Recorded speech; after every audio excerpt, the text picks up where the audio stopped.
Now, for me, I always use good old standby Hoppy's number 9.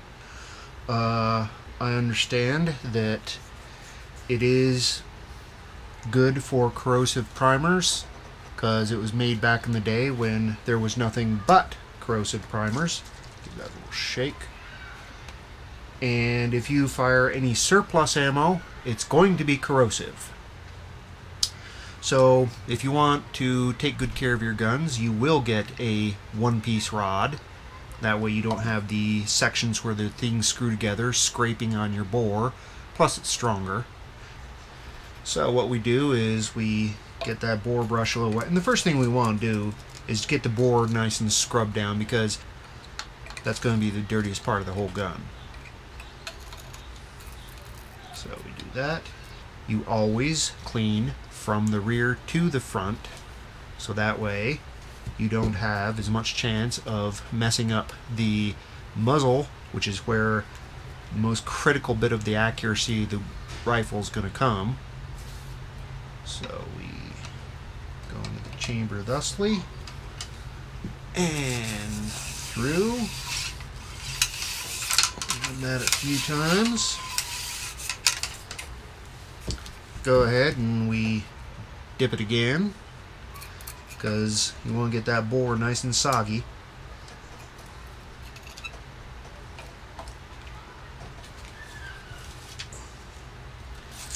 Technically, you're not supposed to dip your brush in. You're supposed to pour a little bit out into a container and then dip your brush into that, because I'm putting junk back into my bottle of bore solvent, but I don't know, I never worry about it that terribly much.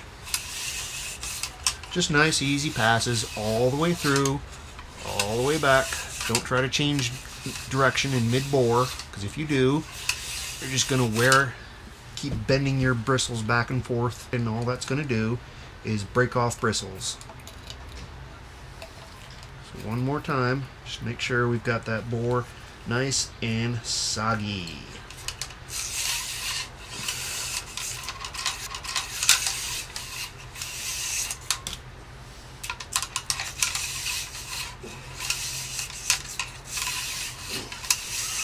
Alright, again, since that's the one that's going to take the most time, we did that first.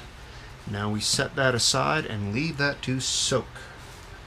Paper towels, a godsend to the gun guy.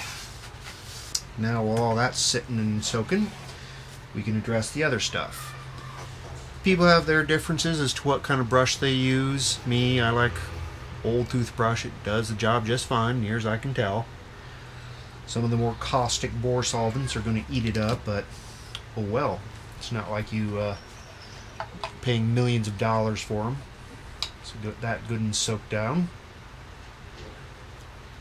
And your big thing with cleaning anything like this is just to try to make sure that you get all the areas you possibly can. The more complete you are, the better of a job it is. So we got that. Big thing is the bolt face. That's going to get a lot of junk into there. So you really want to clean that out well, because that's where all the primer residue and shellac bits and who knows what all, that's where the main event takes place.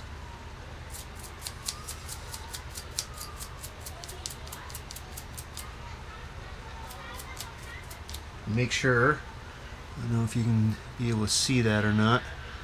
See the extractor there? Okay, yeah, there we are. The extractor is this thing right here. You have to get in underneath that, because if that gets all filled up with junk, it will not extract the shells. So go ahead and make sure you angle your toothbrush to get into there.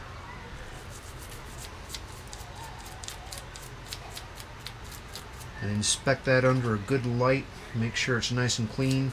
Just go ahead and clean out that entire bolt face area, because that is where the shells have got to come in, and they have got to nest tight.